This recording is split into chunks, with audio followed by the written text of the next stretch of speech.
ஒரு மாசத்துக்கு முன்னாடி நம்ம எல்லாம் கிரில் சிக்கன் தொட்டு சாப்பிடுற மயோனைஸ் தடை பண்ணலாம். மயோனைஸ தடை பண்ணலாம். ஆண்மை இருந்தால் பிராணி இருந்தால் இந்த மக்கள் கிட்டத்தட்ட 37-40 நாட்களாக தொடர்ந்து நீர்மோர் வழங்கிட்டு இருக்காங்க. நான் வாட்ஸ்அப்ல பாக்குறேன். அதே திமுக ஆட்சியில பீர் கொடுக்குறோம். பீரு கூலிங் பீரு கிங்ஃபிஷர் வேணுமா, 10,000 வேணுமா, காட்ஃபாதர் வேணுமான்னு கேட்குறோம்.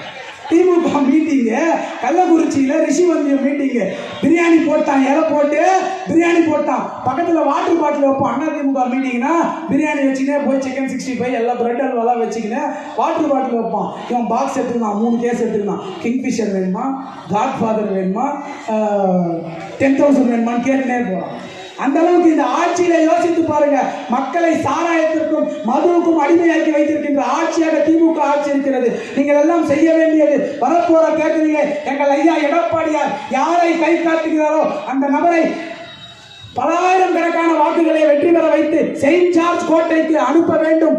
வருகின்ற தேர்தலிலே உங்கள் பொன்னான வாக்குகளை சிந்தாமல் சிதறாமல் இரட்டை இலை சின்னத்திற்கு வாக்களியுங்கள் என்று உங்கள் பொற்பாதங்களை தொட்டு இருவரும் கூப்பி வணங்கி கேட்டுக்கொள்கிறேன். இந்த நல்வாய்ப்பை எனக்கு ஏற்படுத்தி தந்த என் அரசியல் ஆசான் அண்ணன் ஆதியார் அவர்களுக்கும் நன்றி பாராட்டி விடைபெறுகிறேன். நன்றி, வணக்கம்.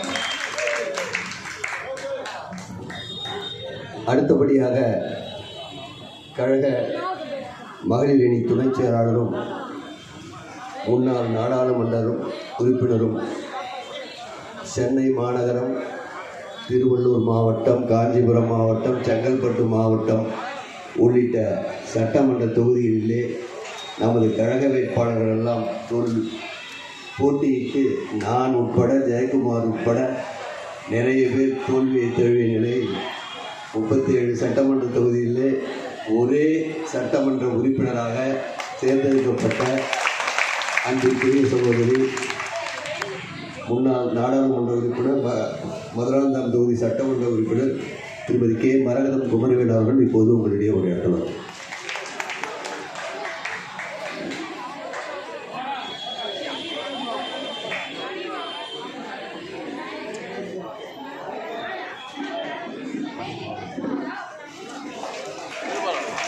மாவட்ட கழக செயலாளர் அவர்களுக்கு மாநில மீனவனின் நிர்வாகி அண்ணன் சிடி சுரேஷ்குமார் அவர்கள் சாலை எடுத்துக் வருகின்றார். அதைத் தொடர்ந்து மரகதம் குமரவேல் அக்கா அவருக்கு சாலை எடுத்துக் வருகிறது. தலைமை பேச்சாளர் எம்ஜே சங்கர் அவர்களுக்கு சாலை எடுத்துக் வருகிறது. எப்பா இது சொன்னதுலாம் உண்மைப்பா. ஆர்மி கோவில் சொன்னது டவுட்டாக இருந்தா ரெட் ஃபேக்ஷன் மயிலாப்பூரில் இருக்க துணி கடையில் குமார் என்ற ஒரு பசங்க டாக்டருக்கு படிக்கிறாங்க. எனக்கே திடீர்னு சொன்னார். அவர் திமுக பக்கா திமுக. அவர் சொல்றாரு 7,000 என் பையன் டாக்டர் படிக்கிறான். நம்மளே திமுக எட்டி பார்க்குறாமலே நீதான் தெரியும். இதே வேலை எங்க தான் எட்டி பார்த்துக்கிட்டு போய் மாளிகிட்ட போட்டு கொடுப்பேன். போட்டு கொடுத்து நான் புடுங்க போறேன். இப்போ சொல்றேன், புதுப்பேட்டில் ஹவுசிங் போட வாங்கினீங்க, துட்டு வாங்கிட்டு எல்லாரும் ஏமாத்தி வீடு கொடுத்துட்டீங்க. இப்போ நடக்குது ஒரு ஊழல். இந்த பகுதியோட பகுதி செயலாளர் அவர் நண்பருக்கு கான்ட்ராக்ட் கொடுத்து சிந்தாதிரிப்பேட்டையில் மீன் மார்க்கெட்டை விற்கிறாரு. 50,000 ரூபாய் ஒரு கடை விற்கிறாங்க. நாளைக்கு ஓப்பன். எதுக்கு ஓப்பன்? ஊழல் நிறைந்த ஆட்சிக்கு உதாரணம் சிந்தாதிரிப்பேட்டை மீன் மார்க்கெட். இதையும் இந்த தொகுதியோட கேடுகட்ட உதவி காதில் கேட்டு உன் கட்சிக்காரன் திருத்துடா. என் கட்சிக்காரனை பார், எல்லாம் லைனாக உட்காந்துக்கிறான். எல்லாம் பியூட்டி பாய், பியூட்டி கேர்ள், பியூர் ஒயிட்டு. அதனால டைம் இல்லை. எங்கள் அண்ணன் இன்ட்ரோடக்ஷன் கொடுத்து நான் பேசுனது தப்பு, மன்னிப்பு கேட்டுக்கிறேன். அக்கா அவர்கள் உங்களிடையே உரையாற்றுவார்.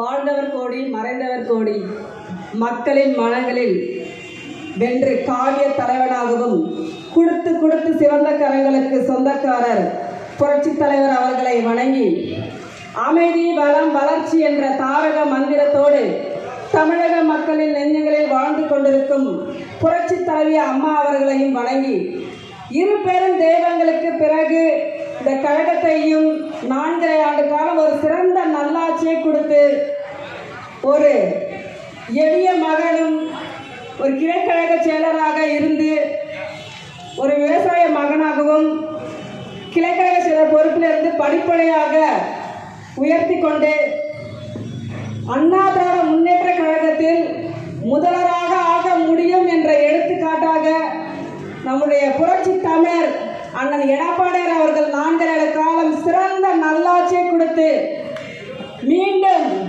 வருங்கால முதல்வராக அரியணையில் அமரப் போகின்ற அண்ணன் எடப்பாடி அவர்களின் ஆணைக்கிணங்க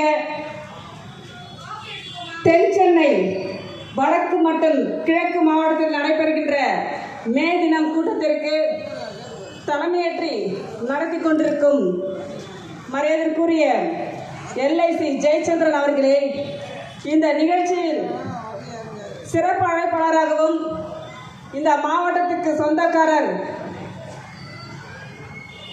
எனக்கு முன்னால் பேசியிருக்கின்றார்கள் இளைஞர்கள் எல்லாம் மிகவும் உற்சாகப்படுத்தி ஆர்வத்தோடு இந்த பகுதியில் பல்வேறு இளைஞர்களை உருவாக்கி கொண்டிருக்கின்ற ஆற்றல் மிகு மாவட்ட கழக செயலாளர் பாசத்திற்குரிய அருமை அண்ணன் ஆதி ராஜாராம் அவர்களே, ஆடு எதுவுமே கொடுக்கறது கிடையாது கிராமப்புறங்களில். நிறைய திட்டங்கள், லேப்டாப் இன்னைக்கு படிக்கின்ற மாணவர்களுக்கு லேப்டாப் என்ற திட்டத்தை உன்னதமான திட்டம் புரட்சித்தலைவர் அம்மா அவர்கள் 2011 அறிவிக்கின்ற பொழுது மற்ற மாநிலத்தை சேர்ந்த உத்தரப்பிரதேச சேர்ந்த அகிலேஷ் யாதவ் அப்போ முதல்வராக இருக்கின்ற போது 1 வருடம் தான் கொடுத்தாரு அந்த மடிக்கணினி. அவரால் கொடுக்க முடியல அந்த 1 வருஷம். ஆனால் புரட்சித்தலைவர் அம்மா அவர்கள் பல்வேறு துறைகள் இருக்கின்றது, அந்த துறைகளில் பள்ளி கல்வி துறைக்கு மட்டும்தான் அதிகமான நிதியை ஒதுக்கிடுவாங்க. ஏன் சொல்கிறேன் என்றால், தமிழகத்தில் இருக்கின்ற மாணவ செல்வங்கள் பள்ளியில் அவர்கள் கல்வி தரத்தை உயர்த்த வேண்டும் என்பதற்காக தான் அம்மா அவர்கள் பள்ளிக்கல்வித்துறை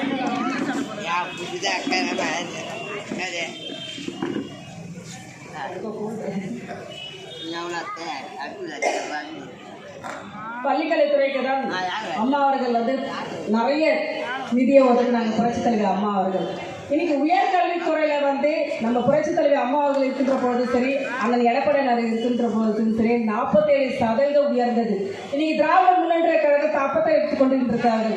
நாங்கள் வந்த பிறகுதான் உயர்கல்வியில உயர்ந்திருக்கின்றது என்று பொய் பிரச்சாரம் செய்து கொண்டிருக்கின்றார்கள். ஆனால் புரட்சி தலைவர் அம்மா அவர்கள் இருக்கின்ற பொழுது 47% உயர்த்தி கொடுத்தவர், உயர்கல்வியில் உயர்த்தி கொடுத்தவர் புரட்சி தலைவர் அம்மா அவர்கள் தான். இப்படி பட்டியலிட்டு சொல்லிக்கொண்டே போலாம், பொய்யை சொல்லிக்கொண்டே இருக்கின்றார்கள். எனவே மக்களை நீங்கள் சிந்தித்து, எனக்கு முன்னால் பேசுகிறவர்கள் சொன்னது போன்று வருங்காலத்தில் நீங்கள் 2026 மாண்புமிகு அண்ணன் எடப்பாடியார் அவர்களுக்கு இரட்டை இலட்சணத்திற்கு வாக்களித்து நீங்கள் இந்த பகுதியில் சேப்பாக்கம் இந்த தொகுதி உதயநிதி அவர்கள் இருக்கின்றார்கள். உதயநிதி அவர்கள் இந்த பகுதிக்கு என்ன செய்தார் என்று நான் ஒரு சில பேர்கிட்ட கேட்டேன். இந்த பகுதிக்கு எதையும் செய்யவில்லை என்று சொல்லியிருக்காங்க. அவர் ஒரு துணை முதலமைச்சர், அவங்க தான் ஆட்சி பொறுப்பே இருக்கின்றார்கள். ஏன் இந்த மக்களுக்காக எதையும் செய்யவில்லை என்று தெரியவில்லை. நீங்கள் இதெல்லாம் சிந்தித்து பாருங்க. இந்த பகுதியில் அண்ணா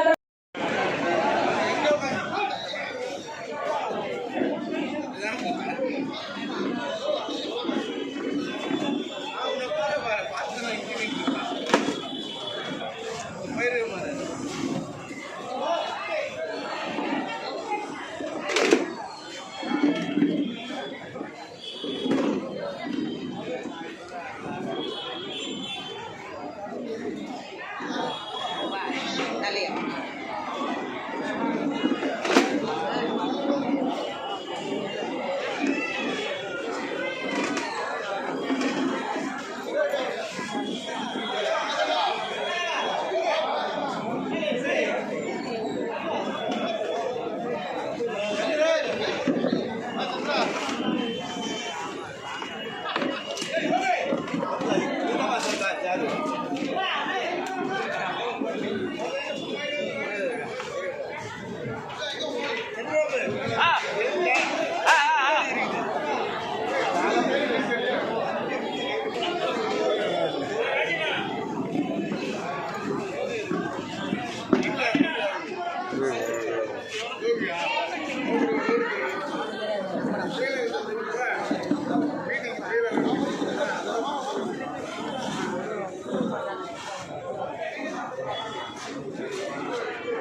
அக்கா அவர்களுக்கு புதுப்பேட்டையை சேர்ந்த புவனேஸ்வரி அவர்கள் சாலையத்தை கவனிக்கப்படுகிறது. தினேஷ்குமார் அவர்கள் சாலையத்தை கவனிக்கின்றார். நமது மாவட்ட செயலாளர் அவர்களுக்கு சகோதரி புவனேஸ்வரி பொன்னாடை போட்டி கௌரவிக்கின்றார்.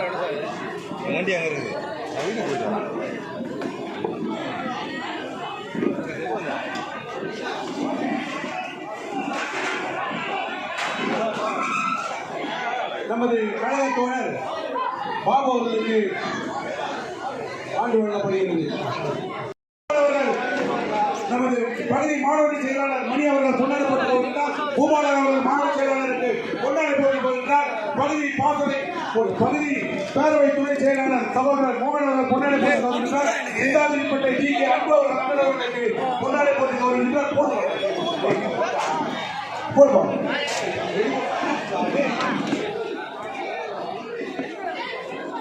கல்யாணம் அவர்கள் அண்ணர்களுக்கு பொன்னாடை போட்டி கௌரவிக்கின்றார். மகேஷ் ஜிபி ரோடு மகேஷ் அவர்கள் அண்ணர்களுக்கு பொன்னாடை போட்டி கௌரவிக்கின்றார். 120வது வட்டத்துடைய அன்பு சகோதரர்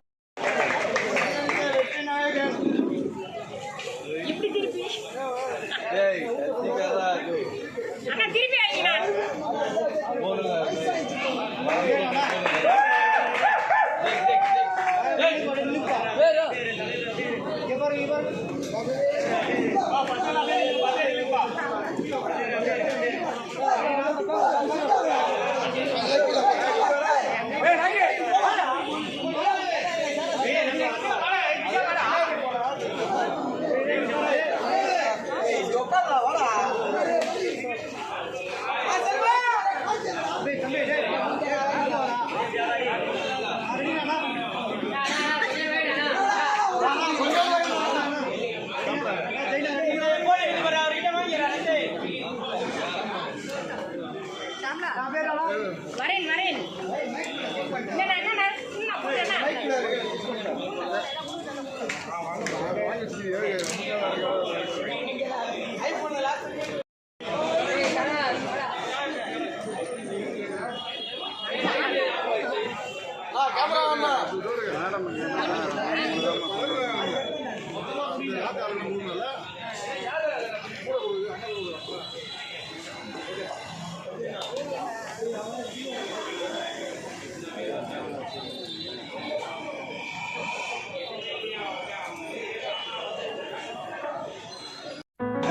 பஞ்சு முட்டாய் குழந்தை சாப்பிட்ற பஞ்சு முட்டாயில கேன்சர் ஒரு மாசத்துக்கு முன்னாடி நம்ம தான் கிரில் சிக்கன் தொட்டு சாப்பிட்ற மயோனைஸ் தடை பண்ணலாம். மயோனைஸ தடை பண்ணலாம். ஆண்மை இருந்தால் பால் இருந்தால் இந்த மக்கள்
வரேன் வரேன் என்ன